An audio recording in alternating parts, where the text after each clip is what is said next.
This call is now being recorded. This call is now taking notes. Spine सीधी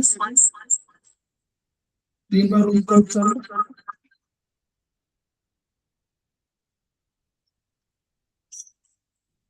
उसके बाद प्रार्थना।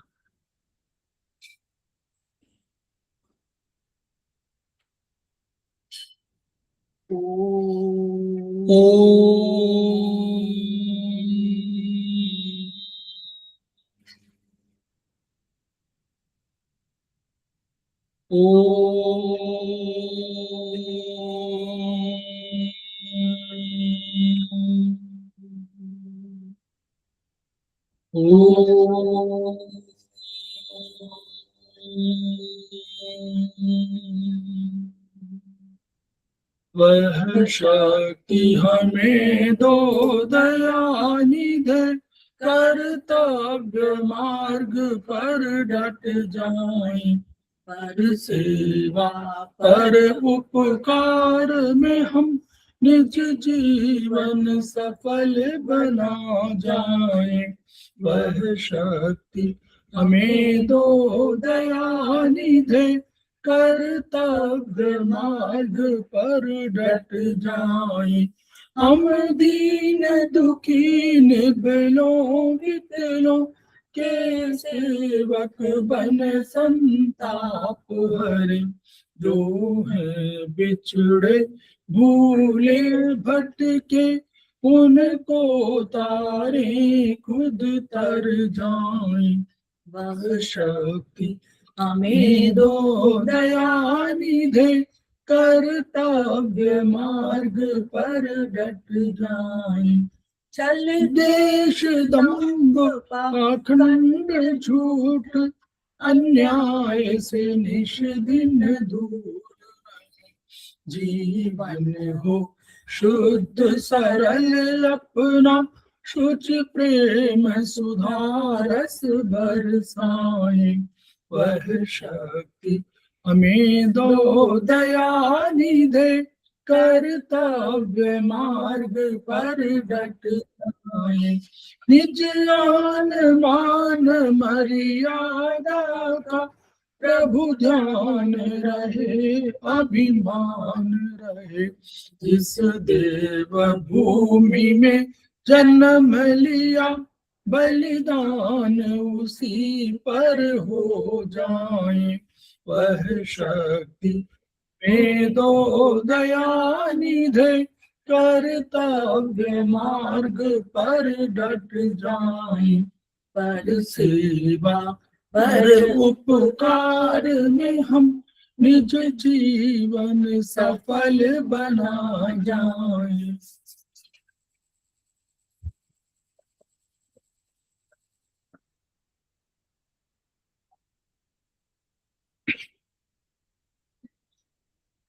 समवाई classes में आप सभी का स्वागत है। हमारे बीच में श्रीमती वर्षा श्रीवास्तव, उपाध्यक्ष समवाई फाउंडेशन उपस्थित है, उनका स्वागत है। हमारे बीच में गरिमा बिष्ट जी उपस्थित है, समवाई फाउंडेशन के प्रमोटर है, हमारी फैकल्टी भी है, उनका स्वागत है। हम लोग समवाई फाउंडेशन के सदस्य हैं और हम लोग एक्यूप्रेशर शोध प्रशिक्षण एवं उपचार संस्थान प्रयागराज से संबद्ध हैं। वहाँ के मनीषी ब्रह्मलीन MP खेमकर सर की हिमरणी है, जिनकी वजह से संस्थान को यह शोहरत प्राप्त हुई है और हमारी इस एक्यूप्रेशर विधा को इतनी ख्याति और इतनी उन्नति प्राप्त हुई है।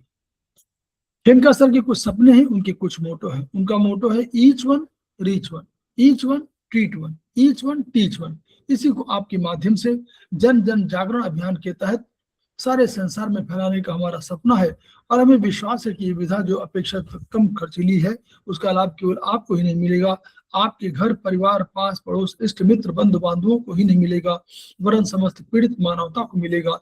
इसी विचार के साथ हम लोग आज की क्लास की शुरुआत कर रहे हैं। हम लोगों ने कल चर्चा किया था सेमेस्टर 3 में हम लोग चैप्टर 11 मानव शरीर विज्ञान पर हम लोग चर्चा कर रहे थे और हम लोग नर्वस सिस्टम पर स्पाइनल कॉर्ड के कुछ फंक्शंस देखे थे। उनको हम आज उन्हीं पर आज थोड़ा सा चर्चा होगी। थोड़ा सा वो स्पाइनल कॉर्ड का थोड़ा सा पार्ट रह गया है, तो हम लोग उसी पर चर्चा कर रहे हैं।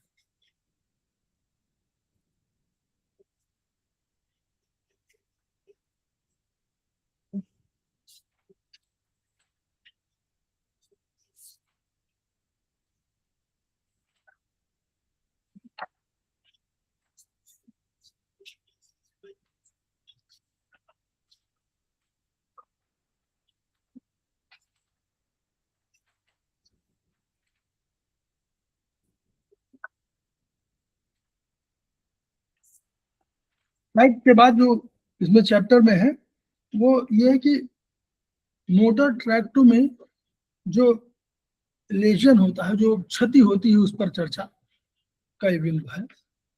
तो मोटर न्यूरॉन लेजन्स, तो इसी पर हम लोग चर्चा कर रहे हैं।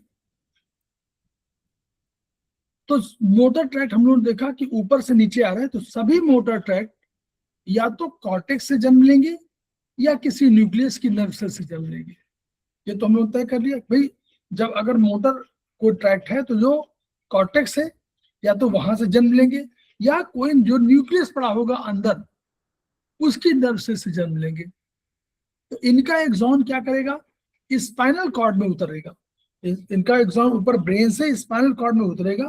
तो ये व्हाइट मैटर है क्योंकि ये एक्सॉन के हैं। तो एक्सॉन के ऊपर माइलिन शीट चढ़ी हुई, तो ये व्हाइट मैटर कहे जाएंगे। स्पाइनल कॉर्ड में पहुंचकर ये नए नर्व कोशों से साइन अप करेंगे। स्पाइनल कॉर्ड नीचे है, तो ये जब हमेशा ये समझिए कि जब भी कोई न्यूरॉन, कोई एक्सॉन, मतलब न्यूरॉन का जो एक्सॉन भाग है, जब वो किसी भी या तो मसल्स में कोई इंफॉर्मेशन कैसे देगा, या तो वो किसी से मिलेगा, तो किससे मिलेगा, या तो वो नर्व या तो किसी ब्रेन से, वो उसका ऑर्गन के किसी मसल से मिलेगा, और या तो वो किसी न्यूरॉन से मिलेगा, तभी तो कम्युनिकेट कर पाएगा। दो ही तरीके हैं, जब तक वो किसी न्यूरॉन से यानी किसी एक्सॉन से नहीं मिलेगा, या किसी डेंड्राइट से नहीं मिलेगा, या किसी मसल से नहीं मिलेगा, तब तक वो अपनी बात को कम्युनिकेट नहीं कर पाएगा। ये हमेशा सिंपल सा वो है। तो व्हाइट मैटर होगा, नीचे उतर रहा होगा, स्पाइनल कॉर्ड में जैसे पहुंचेगा, ये नए नर्व कोशों, नर्व सेल्स की बात कर रहे हैं, नर्व कोशों से साइनेप्स करेगा। इसको साइनेप्टिक कहते हैं। साइनेप्स माने कोई दोनों को एक दूसरे से जोड़ना।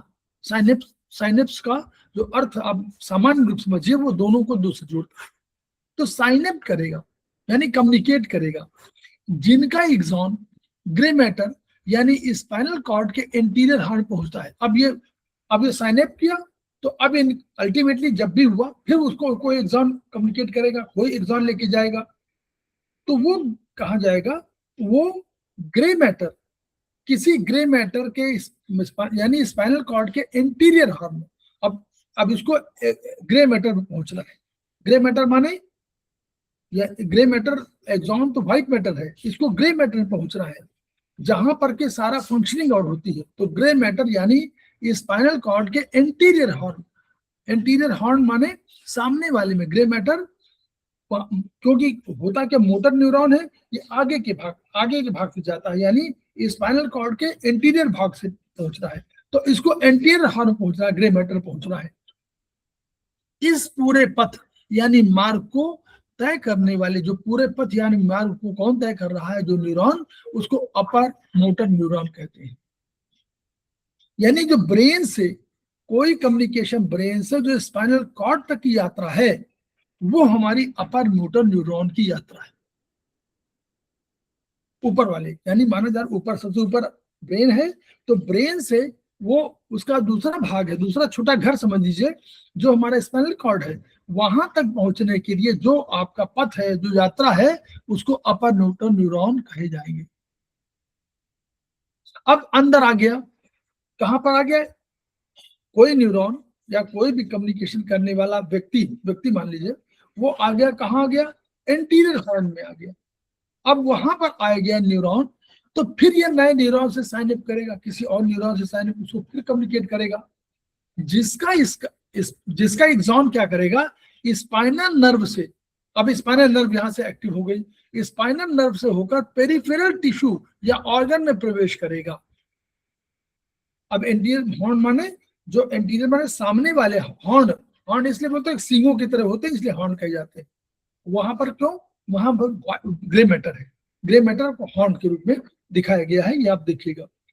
तो एंटीरियर हॉर्न में आया हुआ न्यूरॉन एक नए न्यूरॉन से साइन अप करे, कम्युनिकेट करेगा, जिसका एक्सॉन स्पाइनल नर्व, अब स्पाइनल नर्व से उसको जाना है बॉडी में, वहां से पेरिफेरल टिश्यू या ऑर्गन में प्रवेश करेगा। इस पूरे पथ को तय करने वाले न्यूरॉन को लोअर मोटर न्यूरॉन कहेंगे। यानी एक आया ऊपर से ब्रेन से जो स्पाइनल कॉर्ड तक आया वो अपर मोटर न्यूरॉन, और जो उसके नीचे स्पाइनल कॉर्ड से पेरिफेरी में गया उसको लोअर मोटर न्यूरॉन कहेंगे। इन दोनों न्यूरॉन्स में हुई क्षति, इंजरी, लेजन के परिणाम अलग अलग होंगे, दोनों के अलग अलग होंगे जो आपको दिखाया गया है। क्या होंगे? लोअर मोटर न्यूरॉन में अगर लेजन हो, मतलब नीचे वाले में अगर मोटर न्यूरॉन में लेजन है तो क्या होगा?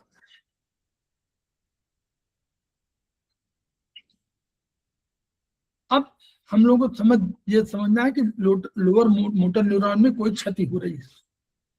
तो लोअर मोटर न्यूरॉन हम लोगों ने देखा था भी कि जब भी नीचे स्पाइनल कॉर्ड से होगा तो ventral root fibres, ventral root से जाता है ना, तो वेंट्रल रूट फाइबर्स के जो हो जाकर तब आगे कम्युनिकेट करता है। तो वेंट्रल रूट फाइबर्स के कंप्लीट डिजेनरेशन, अगर मान लीजिए कंप्लीट डिजेनरेशन हो गया रूट फाइबर, वेंट्रल माने सामने वाला, वेंट्रल जिसको बोलते हैं एंटीरियर, वेंट्रल या एंटीरियर, एंटीरियर रूट फाइबर्स के कंप्लीट डिजेनरेशन से लोअर न्यूरॉन पैरालिसिस होती है। इससे क्या होता है? पैरालिसिस हो जाती है। इसे फ्लैसिड पैरालिसिस कहते हैं, इसे फ्लैसिड कहते हैं। तो ये इससे अगर वेंट्रल रूट फाइबर्स के कंप्लीट डिजेनरेशन मतलब कंप्लीट नष्ट हो गया तो उसके वो से अगर लोअर मोटर न्यूरॉन क्षति होगी तो पैरालिसिस हो जाएगी। इसमें फ्लैसिड पैरालिसिस कहेंगे। इसमें क्या लक्षण होंगे वो देख लीजिए। जब किसी मसल को इनर्वेट करने वाली सभी लोअर, एक मसल को इनर्वेट, मसल आगे शरीर में जाना है तो किसी मसल में आगे जा रहे हैं तड़वे, तो जब किसी मसल को इनर्वेट करने वाली, इनर्वेट माने प्रभावित करने वाली सभी लोअर म्यूरल न्यूट्रॉन डिजनरेट करेंगी, यानी जितने लोअर मोटर न्यूरॉन्स उसको 10 जानी है तो 10 डिजनरेट करेंगी तो मसल पैरालिसिस हो जाएगी। क्योंकि अब वहां तो कोई कम्युनिकेट ही नहीं कर पा रहा, उस मसल को कोई इनर्वेट ही नहीं कर पा रहा है। अगर कुछ मोटर न्यूरॉन पूरी तरह से डिजनरेट नहीं करती तो पैरालिसिस या पार्शियल पैरालिसिस होती है। अगर उस मसल में जितने भी जानी है, 10 माने जानी है, और 10 डिजनरेट हो गई या 10 नष्ट हो गई तो उसको मतलब पूरी तरह पैरालिसिस है। लेकिन अगर कोई मोटर न्यूरॉन पूरी तरह से डिजनरेट नहीं हो गई तो उसको पैरालिसिस कहलाएंगे या पार्शियल पैरालिसिस। पैरालिसिस का नाम है पार्शियल पैरालिसिस, मतलब आंशिक पैरालिसिस हो गया। दूसरा क्या होगा रिजल्ट? मसल टोन या तो समाप्त हो जाएगी या कम हो जाएगी। अब वो मसल टोन माने मसल को मूवमेंट करने का जो शक्ति होगी, मसल टोन या तो समाप्त हो जाएगी या कम हो जाएगी। इसे एटोनिया या हाइपोटोनिया कहेंगे। यानी अगर कम हो जाएगी तो हाइपोटोनिया हो जाएगा। एटोनिया माने बिल्कुल, ए माने नो, टोनिया माने टोन नहीं है, हाइपो माने कम, टोनिया टोन, मतलब या तो कम समाप्त होगी तो एटोनिया होगी और अगर कम होगी तो हाइपोटोनिया होगी। मसल जो पैरालिसिस होगी वे नरम, शिथिल, लुंज पुंज होंगी। लुंज यहां बस ये अंतर देखना है कि वो नरम होंगी, शिथिल होंगी, लुंज पुंज। फ्लैसिड माने लुंज पुंज। एक होता तो दृढ़ हो जाती है, मतलब बिल्कुल अकड़ जाती है, और ये लुंज पुंज, ये वाली लुंज पुंज होगी। लोअर मोटर न्यूरॉन की क्षति है हम लोग देख रहे हैं। सभी रिफ्लेक्सेस समाप्त हो जाएंगे। डीप टेंडन रिफ्लेक्स भी समाप्त हो जाते हैं। कोई भी टेंडन वाला जो बीच का वो है वो सब रिफ्लेक्सेस समाप्त हो जाएंगे। सभी रिफ्लेक्स समाप्त हो जाएंगे, कोई रिफ्लेक्स नहीं आ पाएगा। जो टच करते हैं कैसे करते हैं, सभी प्रभावित मसल की एट्रोफी होने लगेगी। क्यों? क्योंकि जो मसल्स जितना जिसको जहां जहां जाना था मसल में वहां अगर पूरे डिजनरेशन हो गया है तो एट्रोफी, मसल नष्ट होने लगेंगी। इसके रोग पोलियोमेलाइटिस और प्रोग्रेसिव मस्कुलर वीकनेस है। इसको बोलेंगे पोलियोमेलाइटिस और प्रोग्रेसिव मस्कुलर वीकनेस, पोलियो, जैसे पोलियो में बोलते हैं।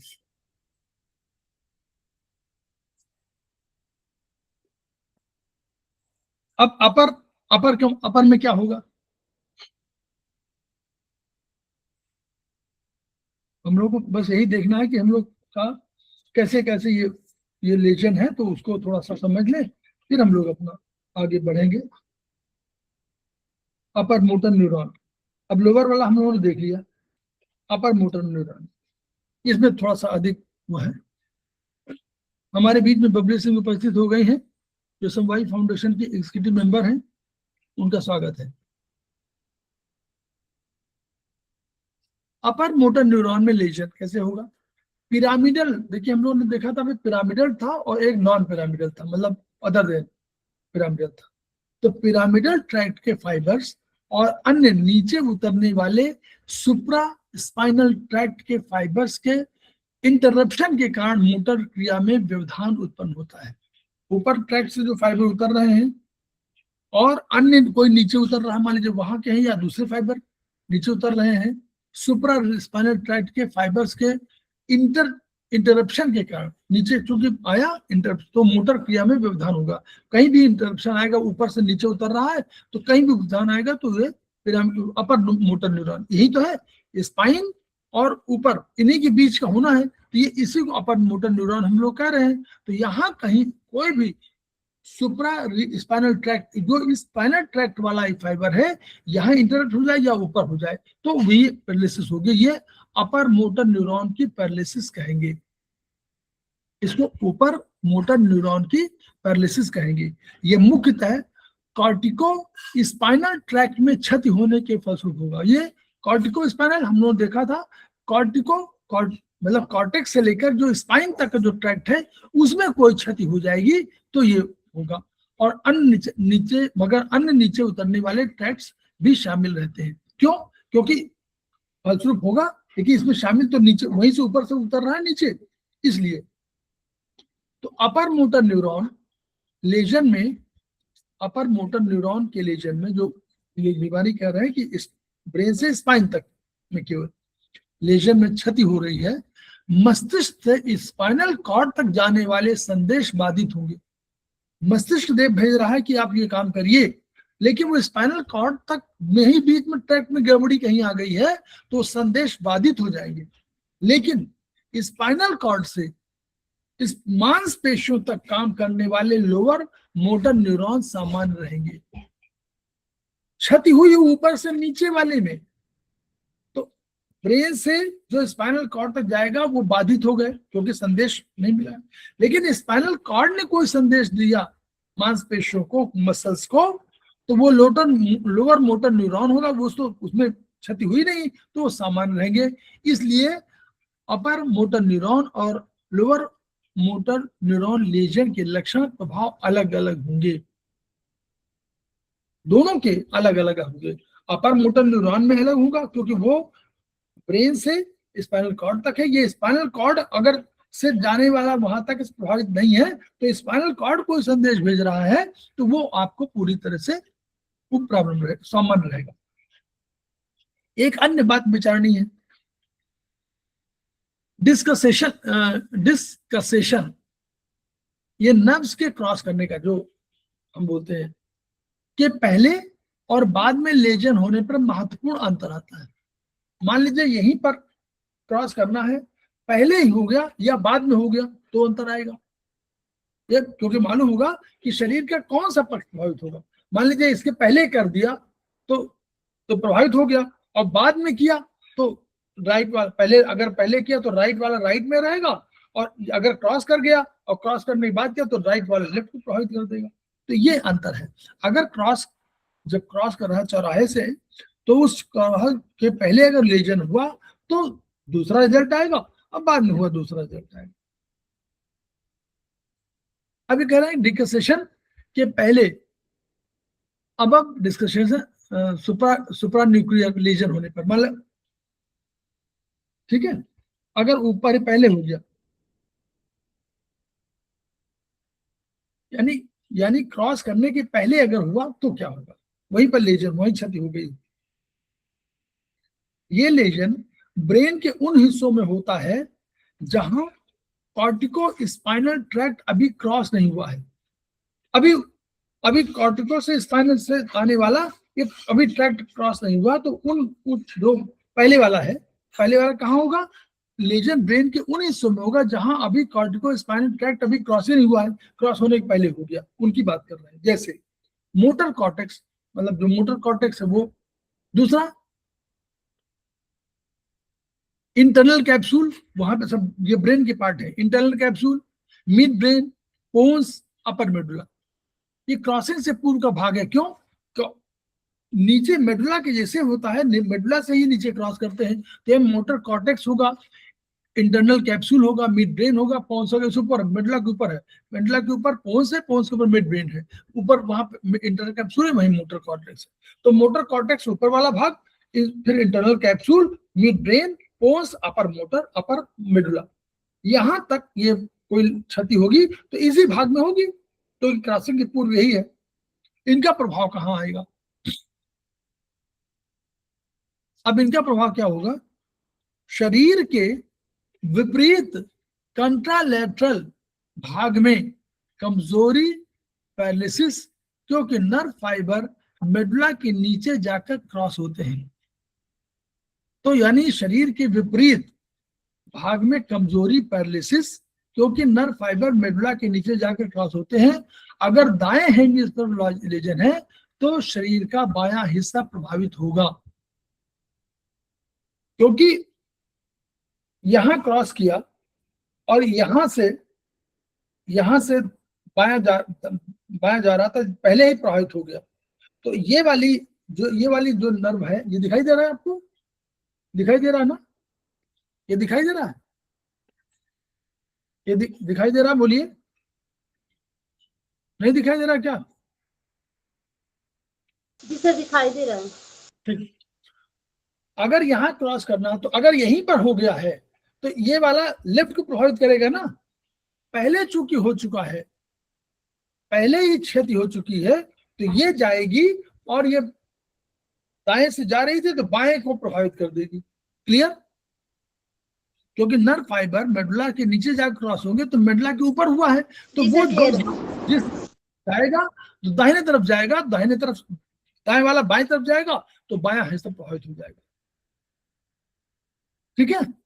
दूसरा, डिकसेशन के बाद बिलो डिस्कशन, अगर जिसको बोलते हैं इंफ्रा न्यूक्लियर बट अल्ट्रा वो अपर मोटर न्यूरॉन लेजन होने पर क्या होगा?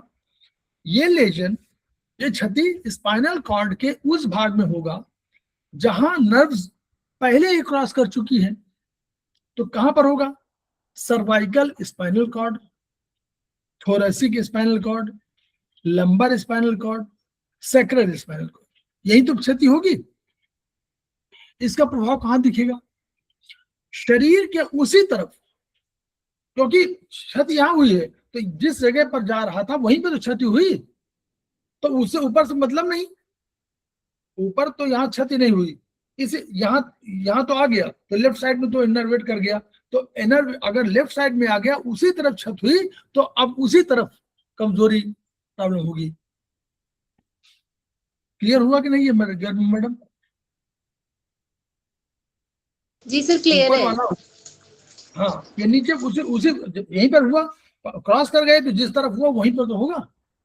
अगर लेजन स्पाइनल कॉर्ड के दाएं हिस्से में है तो शरीर का दायां भाग ही प्रभावित होगा, भले अपर मोटर न्यूरॉन का हो, लेकिन चूंकि क्रॉस कर चुका है, इसलिए क्रॉस करने के पहले होगा तो दायां बायां हो जाएगा, क्रॉस करने के बाद होगा तो उसी जगह होगा। अपर मोटर न्यूरॉन लेजन के प्रमुख कारण क्या है? स्ट्रोक, सेरेब्रोवास्कुलर एक्सीडेंट, कोई स्ट्रोक लग गया, एक्सीडेंट हो गया, ट्रॉमा, सिर की चोट, brain tumour, multiple sclerosis, spinal cord injury कोई हो गई, इन्फेक्शन जैसे इंसेफेलाइटिस। मुख्य लक्षण इसके क्या होंगे? स्पास्टिक पैरालिसिस, इसमें जो स्पास्टिक होगी, आप वहां देखा था वहां लुंज पुंज था, यहाँ ऊपर अपर मोटर न्यूरॉन में स्पास्टिक होगा, मांसपेशियां कठोर या तनी हुई होगी, हार्ड हो जाएंगी ना? जो हाँ, हाथ hard हिल नहीं होगी। पाता है लोगों का। हाँ, हार्ड बिल्कुल, वो लुंज पुंज यूं कर हो जाती है, और ये स्पास्टिक होंगी, बिल्कुल तनी हुई। हाइपरटोनिया, इसमें मांसपेशियों का टोन बढ़ जाता है, व्यक्ति को मूवमेंट में परेशानी होती है, टोनिंग बढ़ जाएगी, व्यक्ति को मूवमेंट में बहुत प्रॉब्लम प्रॉब्लम होगी, हाइपरटोनिया हो जाएगी। मांस मतलब बहुत तेजी से व्यक्ति को मूवमेंट में बढ़ जाएगा, तो हम अगर बहुत तेजी से मांसपेशियां अधिक टोन करेंगी, अधिक मूवमेंट करेंगी। हाइपर रिफ्लेक्सिया, टेंडन रिफ्लेक्सेस बढ़ जाते हैं, रिफ्लेक्सेस बढ़ जाते हैं, बहुत तेजी से होने लगेगा। तेज अनैच्छिक झटके, विशेषकर टखने या घुटने में, अनैच्छिक यूं यूं झटके होता नहीं, कभी कभी क्लोनस बोलते हैं इसको, तो कभी झटके होते हैं। फिर दूसरा क्या है, बेमेंस्की साइन, पैर के तलवे में टीप देने पर अंगूठा ऊपर उठता है, पैर के तलवे में आप टीप देंगे तो अंगूठा ऊपर उठ जाएगा। तेज तेज तेज झटका होगा ना। कमजोरी, मांसपेशियां कमजोर हो जाएंगी। फिर हम लोग आ गया लेजन ऑफ स्पाइनल कॉर्ड।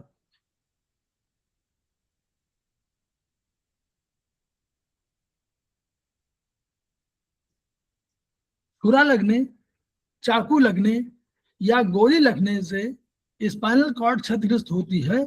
इसके दो रूप संभव है। स्पाइनल कॉर्ड में कोई क्षति हो गई तो क्या, एक है hemisection, mirror spinal cord आधी कट जाए, यानी एक तरफ की कटे, ठीक है, मतलब एक ही तरफ कटी, स्पाइनल कॉर्ड इधर आधी कट जाए, उधर के ना कटे।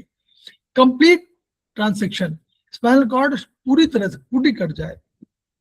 और तीसरा हेमी सेक्शन स्थिति, इसमें अब वही वाला पढ़े, हेमी सेक्शन वाली। इसमें स्पाइनल कॉर्ड का या तो दायां भाग या बायां भाग क्षतिग्रस्त होता है, या तो बायां होगा या, क्यों, क्योंकि स्पाइनल कॉर्ड के अलग अलग ट्रैक्ट अलग अलग कार्यों का नियंत्रण करते हैं, इसलिए एक तरफ की स्पाइनल कॉर्ड क्षतिग्रस्त होने पर उसी तरफ और विपरीत तरफ अलग अलग समस्याएं उत्पन्न होगी। ठीक, एक तरफ मान लीजिए कटी, तो एक तरफ का इधर है, एक दूसरी तरफ का इधर है, दोनों का तो अलग अलग रिजल्ट होंगे। उसी पक्ष में क्या होगा, उसी पक्ष की तरफ, अगर दाहिनी तरफ कटी तो दाहिनी तरफ क्या होगा, मोटर वीकनेस या पैरालिसिस होगी। कॉर्टिको स्पाइनल ट्रैक्ट की क्षति के कारण अपर मोटर न्यूरॉन प्रकार की कमजोरी हो, जैसे वो उसमें आती थी अपर मोटर न्यूरॉन, उसी प्रकार की कमजोरी हो जाएगी। इसमें भी मोटर वीकनेस या पैरालिसिस होगी, जैसे ऊपर अपर मोटर न्यूरॉन की हुई थी, वैसे काट चोट के स्तर पर असह्य पीड़ा होगी, बहुत पीड़ा होगी जहां पर काट चोट लगी है। काट स्तर पर लोअर न्यूरल न्यूट्रॉन की विक्षति होगी, जैसे लोअर मोटर न्यूरॉन होते हैं वैसे ही, कि आगे कम्युनिकेट नहीं हो पाएगा। काट स्तर के नीचे अपर मोटर न्यूरॉन विक्षति होगी, जो उसके नीचे होगा, ऊपर काट स्तर पर तो लोअर मोटर न्यूरॉन की तरफ होगी, जो काट स्तर के नीचे होगा वो उसी तरह की होगी जैसे अपर मोटर न्यूरॉन में कटने पर हुई थी, ऊपर वाले में। डॉर्सल कॉलम के कटने से प्रोप्रियोसेप्शन, पोस्चर वाली प्रॉब्लम आ जाएगी और वाइब्रेशन संवेद गायब हो जाएंगे। आप जगह नहीं बता पाएंगे कि हम पोस्चर कहां पर है, कहां आसमान में है, जब कुर्सी में बैठे हुए कहां बैठे हुए, पोस्चर प्रोप्रियोसेप्शन नहीं हो पाएगा। वाइब्रेशन संबंध, रिफ्लेक्स बढ़े हुए होंगे, समय के साथ हाइपर रिफ्लेक्सिया और स्पास्टिसिटी बढ़ेगी और स्पास्टिक हो जाएंगे। दूसरी तरफ क्या होगा, पेन, दूसरी तरफ होगा पेन और टेम्परेचर सेंसेशन का लॉस होगा। पेन महसूस नहीं होगा और टेम्परेचर सेंसेशन का लॉस होगा। ये काट स्तर के नीचे होगी, वहां नहीं, इसके नीचे होगी। स्पाइनोथैलेमिक ट्रैक्ट के क्रॉसिंग पैटर्न के कारण ये होता है, क्योंकि स्पाइनल से थैलेमिक हो जा रही ना, इसलिए ये हो रहा। अगर कंप्लीट ट्रांसेक्शन की लक्षण कंप्लीट में होगा, मान लीजिए यह वो गंभीर अवस्था है जिसमें स्पाइनल कॉर्ड पूरी तरह कट जाती है या उसके सभी नर्वस पाथ पूरी तरह इंजर्ड हो जाते हैं। इससे ब्रेन और निचले हिस्से के बीच सेंसरी और मोटर संचार पूरी तरह रुक जाता है अगर पूरी कंप्लीट हो गई। सड़क दुर्घटना, गोली लगना, तेज चोट, स्पाइनल कॉलम या घातक फ्रैक्चर अथवा गंभीर इन्फेक्शन कारण ये संभव है। इसमें लक्षण निम्नवत होंगे।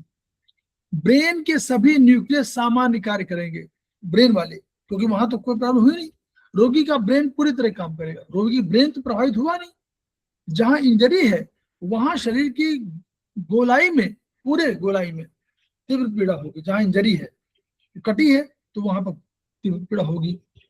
लेजन के जहां होगा उसके स्तर के नीचे सभी मांसपेशियों में पूर्ण पैरालिसिस हो जाता है। नीचे पूरा पैरालिसिस, दर्द, तापमान, छूने की क्षमता, वाइब्रेशन और स्थिति बोध समाप्त। ब्लैडर और बाउल नियंत्रण समाप्त हो गया, इसका उत्सर्जन अनियंत्रित, स्वचालित, ऑटोमेटिक हो जाता है। रक्तचाप, पसीना, तापमान नियंत्रण प्रभावित होगा, ब्लड फ्लो कम होगा, शरीर के टिश्यू को ऑक्सीजन नहीं मिलेगा, कम मिलेगा। स्किन शुष्क, आभाहीन होगी, रक्त प्रवाह कम होने से बेड सोर्स हो जाएंगे। अब अगर थोड़ा सा 2-3 एक और देख रहे हैं। अगर C4 में लेजन हुआ, C4 ऊपर वाला जो है, तो क्या होगा? C4 में पूर्ण लेजन होने पर रोगी सोच सकता है, बोल सकता है, आंखों व चेहरे की हरकत सामान्य रहेगी। C4 में पूरा लेजन होने पर रोगी सोचेगा, बोलेगा, आंखों, चेहरे की, गर्दन सामान्य रहेगी। गर्दन की हल्की एक्टिविटी होगी क्योंकि C1 से C3 तक से कुछ सपोर्ट मिलेगा, C1 से C3 तक का सपोर्ट मिलेगा। C3 से C5 तक फ्रेनिक नर्व बनती है जो डायफ्राम को नियंत्रित करती है।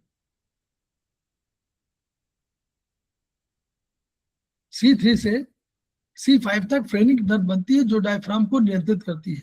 C4 में लेजन से डायफ्राम का कार्य क्षमता घट जाएगी, क्योंकि फ्रेनिक नर्व बनती है तो वो डायफ्राम प्रॉब्लम हो जाएगी। रोगी सांस नहीं ले पाता है, डायफ्राम, वेंटिलेटर की जरूरत पड़ेगी।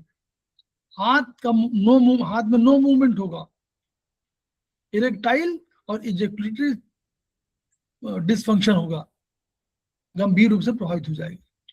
अगर C5 में हो तो क्या होगा? यह C4 की तुलना में C5 में इंजरी कम गंभीर मानी जाती है। C5 में लेजन हुआ तो डायफ्राम सामान्य रहेगा, रोगी स्वयं सांस ले पाएगा। इंटरकोस्टल मांसपेशियां T1 से T11 प्रभावित होने के कारण गहरी सांस नहीं ले सकता, मतलब सामान्य सांस लेगा लेकिन गहरी सांस नहीं ले पाएगा। C5 से ऊपर के मूवमेंट प्रभावित नहीं होती है, कंधे उठाएगा, श्रगिंग करेगा, यूं। डेल्टाइट मसल कम काम करती है, अतः कंधे को आगे पीछे हिला सकता है। एल्बो फ्लेक्शन कुछ सीमा तक सुरक्षित होगा। रिस्ट फिंगर, हाथ की बारीक गतिविधियां काम नहीं करती हैं। पैरों में पूर्ण पैरालिसिस होगा।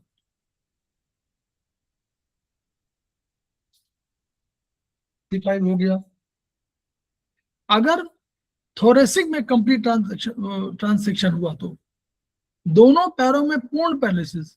थोरेसिक में होगा तो पैरों में वॉलंटरी मूवमेंट नहीं रहेगा। थोरेसिक के नीचे दर्द, ताप, स्पर्श, वाइब्रेशन, पोजीशन सेंस पूरी तरह समाप्त। ब्लैडर और बाउल कंट्रोल पूरी तरह समाप्त। डायफ्राम सुरक्षित रहेगा। तो ये हम लोगों का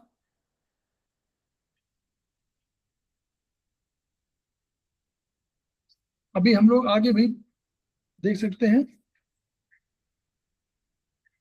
नीतू मैम हमारे बीच ज्वाइन कर चुकी हैं, समवाय फाउंडेशन के प्रमोटर भी हैं और हमारी फैकल्टी भी हैं, सीनियर फैकल्टी हैं, उनका स्वागत है। Ma'am sir. नीतू मैम, यानी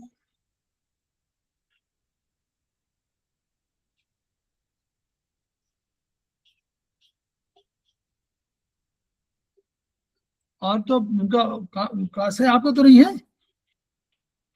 नहीं सर, मेरी क्लास नहीं है आज सुधा की है सर। सुधा की है सर, आज मेरी नहीं है। सुधा के? हाँ, सुधा के है। सर।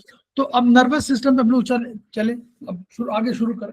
नर्वस सिस्टम में 3 तरह के सेल हम लोग बताए थे। एक न्यूरॉन होता है, दूसरा न्यूरोग्लियल सेल्स या ग्लायल सेल्स कहते हैं, और तीसरा कनेक्टिव टिश्यू। कनेक्टिव टिश्यू हर जगह रहेगा, हर जगह कहीं भी होगा तो कनेक्टिव टिश्यू जरूर होगा। तो दो तीन हो गया, न्यूरोग्लियल सेल्स और ग्लायल सेल्स, इनको ग्लायल सेल्स बोलते हैं, और न्यूरॉन्स को हम लोग जानते हैं। नर्वस सिस्टम की फंक्शनल और स्ट्रक्चर इकाई को न्यूरॉन कहेंगे। शरीर में लगभग 100 अरब न्यूरॉन है। न्यूरॉन के 3 भाग होंगे, डेंड्राइट, दूसरा सेल बॉडी जिसमें न्यूक्लियस होगा, माइटोकॉन्ड्रिया होगा सभी, एक्सॉन साइटोप्लाज्मिक एक्सटेंशन है, ये लंबी संरचना है, ये डेंड्राइट से बड़ी है। एक्सॉन 2 प्रकार के हो सकते हैं, जो संरचना के आधार पर या कवरिंग के आधार पर, एक माइलेटेड और दूसरा नॉन माइलेटेड। प्रत्येक एक्सॉन के ऊपर मेम्ब्रेन की कवरिंग होती है जिसे एक्सोलेमा कहते हैं, वो सब के ऊपर होती है। इसके अतिरिक्त एक्सॉन में माइलिन शीट चढ़ी हो तो उसे माइलेटेड बोलेंगे, अगर माइलिन शीट नहीं चढ़ी होगी तो नॉन माइलेटेड बोलेंगे। एक्सॉन की लंबाई 2 माइक्रोन से लेकर 20 सेंटीमीटर तक हो सकती है, 20 सेंटीमीटर। न्यूरॉन में जल की मात्रा 75 से 78% होती है। जल कितना? 75 to 78%। जल हर जगह जरूरी है। Myelin sheath acts as insulator, it increases the speed of transmission. Insulator जैसे हम लोग बिजली के तारों में कर देते हैं इंसुलेशन, ताकि लॉस कम हो, तेज हो जाए स्पीड, तो वही यहाँ भी है, माइलिन शीथ करेगी। नर्वस सिस्टम के 2 भाग है, वॉलंटरी, इनवॉलंटरी, ये हम लोग पढ़ चुके हैं, तो हम लोग आगे थोड़ा सा बढ़ते हैं।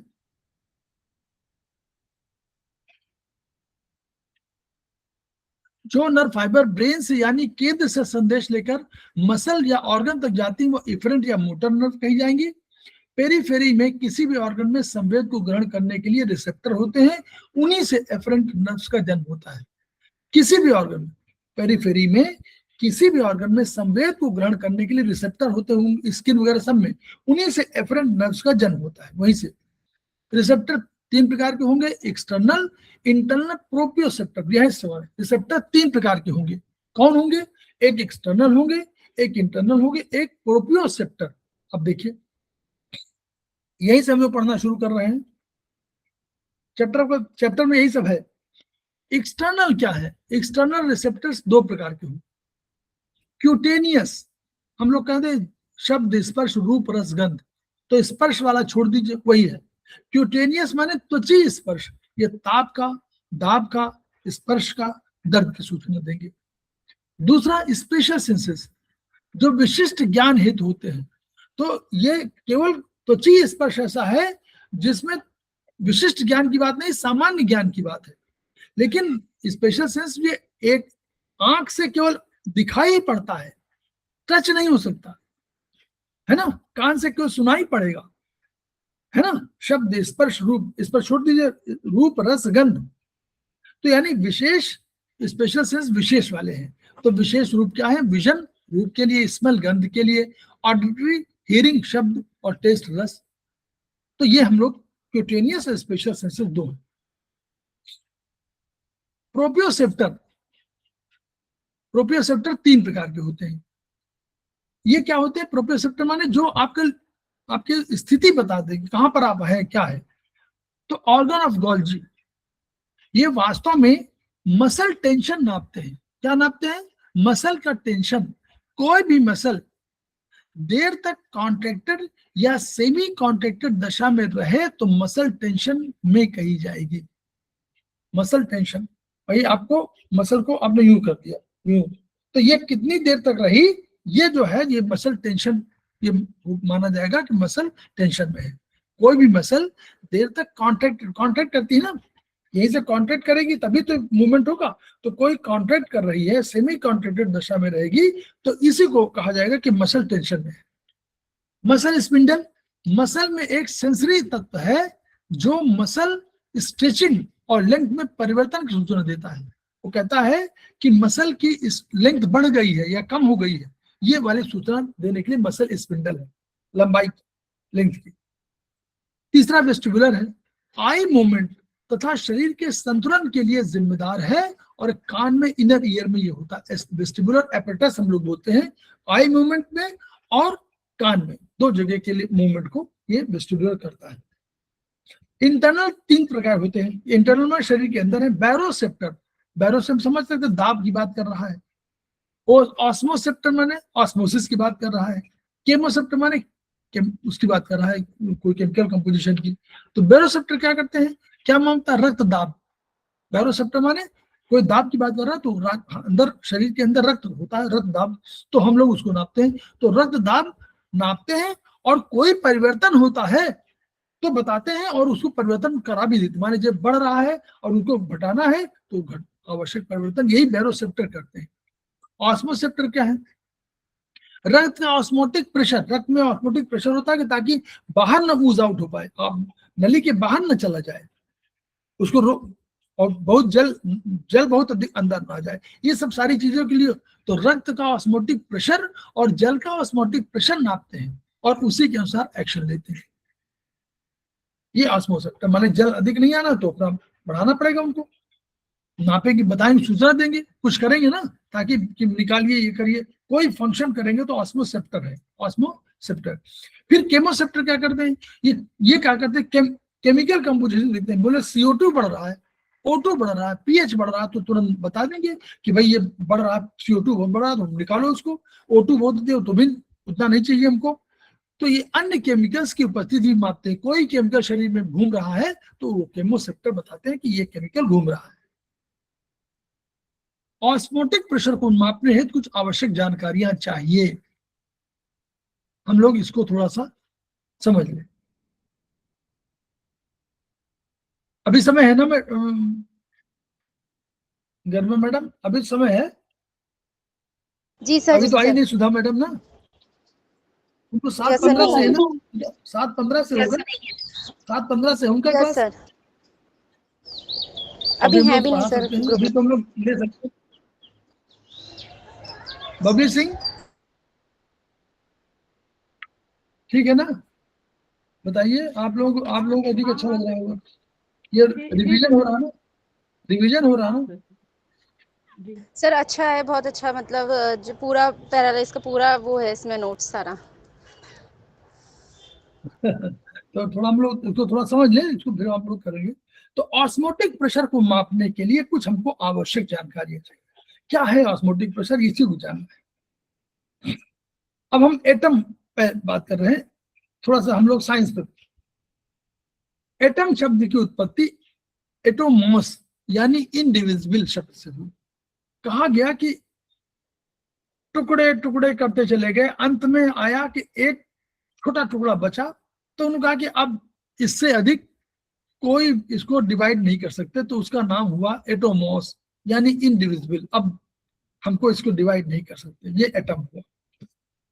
तो अब एटम के चित्र को हम लोग देख रहे हैं, तो इसमें क्या है, अंदर एक आपको सबसे अंदर की तरफ देखिएगा न्यूक्लियस, जहां लिखा हुआ है न्यूक्लियस है, ठीक है। न्यूक्लियस के अंदर दो चीजें होती है, एक होता है न्यूट्रॉन और एक होता है प्रोटॉन। न्यूट्रॉन और प्रोटॉन दो अंदर होते हैं। एक होता है प्रोटॉन, प्रोटॉन में पॉजिटिव चार्ज होता है, और न्यूट्रॉन में न्यूट्रल होता है। न्यूट्रॉन में न्यूट्रल, कोई न्यूट्रॉन में कोई चार्ज नहीं होता, ठीक। इलेक्ट्रॉन, फिर उसके ऊपर चारों तरफ कोई एक कक्षा की कल्पना करिए, क्लास कक्षा माने ये सर्कुलेशन जो एरिया होता है ना, जो कहते हैं कि हमारा उपग्रह उस कक्षा में घूम रहा है, तो इसको चारों तरफ एक वो बना लीजिए, कक्षा है कोई, उस कक्षा में घूम रहे हैं, कौन घूम रहे हैं, इलेक्ट्रॉन घूम रहे हैं। तो इलेक्ट्रॉन जो है ये क्या है, इलेक्ट्रॉन की गति जो है, इलेक्ट्रॉन क्या है, निगेटिव चार्ज वाले हैं, अंदर पॉजिटिव है, इसके चारों तरफ निगेटिव चार्ज है, घूम रहा है, तो इसीलिए वो बाइंड, मतलब दोनों दूसरे पर गुरुत्वाकर्षण के सिद्धांत से बंधे हुए हैं, बाहर नहीं जा पाते, ठीक। तो अंदर पॉजिटिव चार्ज, बाहर उतने ही जितना भी वो होगा, जितना प्रोटॉन है, इलेक्ट्रॉन में निगेटिव चार्ज होगा, परिधि में चक्कर लगाएगा, जितने भी प्रोटॉन न्यूक्लियस में होंगे उतने ही इलेक्ट्रॉन ऑर्बिट में होंगे। जितने यहाँ पे प्रोटॉन होंगे, पॉजिटिव जितने होंगे उतना, ये भी ये पॉजिटिव है वो निगेटिव है, तो अगर 10 पॉजिटिव है तो 10 वहां निगेटिव होंगे, वो घूमेंगे, तो अभी बैलेंस बना हुआ है। यदि प्रोटॉन और इलेक्ट्रॉन बराबर होंगे तो बैलेंस स्थिति होगी, दोनों बराबर होंगे तो बैलेंस होगा, और यही इक्विलिब्रियम का सिद्धांत है। तभी इक्विलिब्रियम आएगा, सामान्य संतुलन संतुलन नहीं आएगा। अब अगर यदि इलेक्ट्रॉन की संख्या कम हो जाए, अगर इलेक्ट्रॉन की संख्या कम हो जाए तो पॉजिटिव चार्ज हो जाएगा, क्योंकि नेगेटिव चार्ज कम होगा तो पॉजिटिव हो जाएगा, तो इसे पॉजिटिव चार्ज आयन कहा जाएगा। अभी बैलेंस फॉर्म में नहीं है, अभी तो बैलेंस फॉर्म में था जब तक पॉजिटिव नेगेटिव बराबर थे, लेकिन अब ये इसमें इलेक्ट्रॉन की संख्या कम हो गई, ये नेगेटिव कम हो गया तो पॉजिटिव चार्ज हो गया, तो इसे पॉजिटिव चार्ज आयन कहा जाएगा। और यदि इलेक्ट्रॉन की संख्या अधिक हो गई तो नेगेटिव चार्ज अधिक हो जाएगा, तो इसे नेगेटिव चार्ज आयन कहा जाएगा। ये जो बैलेंस फॉर्म में होंगे उनको आयन कहा जाएगा। केटायंस क्या है? अगर किसी सॉल्यूशन में आयंस हो और उसमें कोई आयन हो, सॉल्यूशन में आयन हो और उसमें इलेक्ट्रिक फील्ड अप्लाई की जाए, तो जो आयंस पॉजिटिव होंगे वो कैथोड इलेक्ट्रोड की ओर आकर्षित होंगे। जो पॉजिटिव वाले आयंस होंगे वो केटायंस, वो कैथोड की ओर आकर्षित होंगे, तो ये कैथोड इलेक्ट्रोड वास्तव में माइनस चार्ज वाली होगी, तभी तो प्लस माइनस आकर्षित होंगे, तो वो केटायंस। तो इस प्रकार कैथोड इलेक्ट्रोड की तरफ आकर्षित होने का इन्हें केटायंस कहेंगे। इनका नाम इसलिए रखा गया कि ये कैथोड इलेक्ट्रोड की ओर आकर्षित हो रहे थे, इसलिए इनको केटायंस कह दिया गया। ठीक है, क्योंकि इनमें पॉजिटिव चार्ज था और वो नेगेटिव चार्ज वाली कैथोड इलेक्ट्रोड थी, इसलिए उसकी तरफ आकर्षित हो गए, तो इनको केटायंस कह दिया गया। तो यानी केटायंस क्या हो, इसका मतलब केटायंस क्या हुआ? केटायंस पॉजिटिव चार्ज आयन होते हैं। तो कौन है? सोडियम, सोडियम जिसको नाइट्रियम कहा जाता है, नाइट्रियम, सोडियम को नाइट्रियम कहा जाता है, तो इसीलिए Na उसका वो होता फॉर्मूला में Na+। के पोटेशियम कहलाता है जो केलियम है, तो इसलिए के उसका नाम है। और उसी तरह Ca के बाद दो लिखा जाता है, ये मतलब एक आयन एक पॉजिटिव है कि दो पॉजिटिव, ये इससे मालूम होता है। एनायन क्या है? सॉल्यूशन में जो निगेटिव चार्ज आयन होंगे वो एनोड इलेक्ट्रॉन की ओर आकर्षित होंगे, एनोड पॉजिटिव होगा तो एनोड इलेक्ट्रोड की ओर जो पॉजिटिव चार्ज वाला होगा उसकी तरफ हो जाएंगे, इसलिए एनोड इलेक्ट्रोड की तरफ आकर्षित होने का इनको एनायन कहा गया है। यानी जिनमें निगेटिव चार्ज होता है उनको हम लोग एनायन कहते हैं। तो कैटायन माने पॉजिटिव चार्ज वाले, एनायन माने नेगेटिव चार्ज वाले, जैसे क्लोराइड बाइकार्बोनेट। अब ऑस्मोटिक प्रेशर बता दी थोड़ा सा। हमारे बीच में सुधा पाठक मैडम ज्वाइन कर चुकी हैं, और हमारे फैकल्टी इधर सेकंड सत्र की फैकल्टी हैं, उनका स्वागत है। 5 मिनट बस ये बता दें। ऑस्मोटिक प्रेशर क्या होता है? किसी भी सॉल्यूशन में 3 तरह के द्रव्य होंगे। क्या? पहला सॉल्यूशन, नमक मिला दिया तो नमक और पानी मिला है, तो नमक क्या है? नमक तो सॉल्यूट है, घुल गया है। सॉल्वेंट कौन है? जल, जल घोलने वाला है। और सॉल्यूशन क्या है? जो पूरा बना हुआ है, जो नया बना वो सॉल्यूशन है। पहले पानी रखा तो पानी सॉल्वेंट है, पानी में नमक घोल दिया वो सॉल्यूट है, और सॉल्यूशन का बना जो नमक का घोल बन गया वो सॉल्यूशन है। तो जो सॉल्यूशन बना, जो सॉल्यूट और सॉल्वेंट को मिलाकर बनता है उसे सॉल्यूशन कहेंगे। सॉल्यूट जो किसी लिक्विड में घुल जाता है उसे सॉल्यूट कहेंगे, और सॉल्वेंट जो द्रव किसी ठोस पदार्थ को अपने में घोल लेता है उसको हम लोग बोलेंगे सॉल्वेंट। सॉल्वेंट की प्रकृति ऐसी होगी कि वो कम कंसंट्रेशन ऑफ सॉल्यूट से अधिक कंसंट्रेशन ऑफ सॉल्यूट की ओर बढ़ेगा। जिधर कम होगा नमक, जिधर कम होगा तो ये क्या करेगा? इधर नमक कम होगा उसकी तरफ में जाकर के उधर जाएगा जिधर नमक अधिक होगा, ताकि सभी स्थानों पर सॉल्यूट का कंसंट्रेशन बराबर हो जाए। सॉल्वेंट जो घोलने वाला पानी, पानी बढ़ेगा जहां नमक अधिक है उसकी तरफ बढ़ेगा, जहां नमक कम है वहां नहीं। तो ऑस्मोटिक प्रेशर वो दाब है जो कोई सॉल्यूशन इसलिए एग्जर्ट करता है ताकि बाहर से आने वाला सॉल्वेंट उसके अंदर न घुस सके। बाहर से कोई आ रहा है, ये ऑस्मोटिक प्रेशर है, वो कहता है दाब है। रक्त में क्या है, कई कण है, कई और चीजें हैं, है ना, हमने पढ़ा उसमें प्लाज्मा में तमाम चीजें हैं, तो वो सब चीजें हैं, तो उससे एक ऑस्मोटिक प्रेशर डेवलप होता है। क्या करता है ये अंदर वाला, कि कोई सॉल्यूशन ये जो एग्जर्ट करता है कि ताकि बाहर से कोई सॉल्वेंट उसके अंदर ना घुस पाए, इसलिए बहुत जबरदस्ती रोकता है। ये दिस इज ऑस्मोटिक प्रेशर। ये हम लोग आगे हम लोग फिर मेरे ब्रेन को अब हम लोग फिर पढ़ना शुरू करेंगे। अभी हम लोग यहाँ तक ये आवश्यक था, जो आपको कभी जरूरत पड़ेगी तो उसको बता दिया अभी।